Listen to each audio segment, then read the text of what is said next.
ഞാൻ ആലോചിക്കുകയായിരുന്നു, എത്ര കണ്ണുനീര് കണ്ടാൽ മതിയാകുമെന്ന്, ആരുടെയൊക്കെ കണ്ണുനീര് കണ്ടാൽ മതിയാകുമെന്നുള്ളത്. യു പ്രതിഭ വിദ്യാർത്ഥി സംഘടനയിലൂടെ രാഷ്ട്രീയത്തിൽ ഇടപെട്ട് അവിടെ നിന്ന് പടിപടിയായി ഉയർന്നു വന്ന് MLA വരെയായി നിൽക്കുന്ന ഒരു സ്ത്രീയാണ്.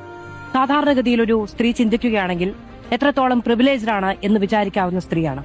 പക്ഷെ അവർക്ക് പോലും നേരിടേണ്ടി വരുന്നത് സ്വന്തം ശരീരത്തെക്കുറിച്ചുള്ള അധിക്ഷേപമാണ്.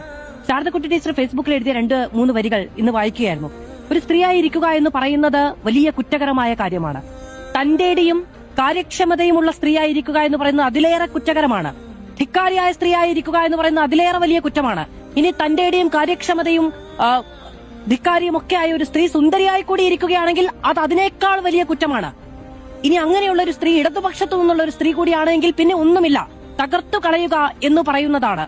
അതിനുവേണ്ടി എത്രമേൽ ഹീനമായ ആയുധവും എടുത്ത് പ്രവർത്തിക്കുക എന്ന് പറയുന്നത് ചില ആളുകൾ അവരുടെ അവകാശമായി കാണുക.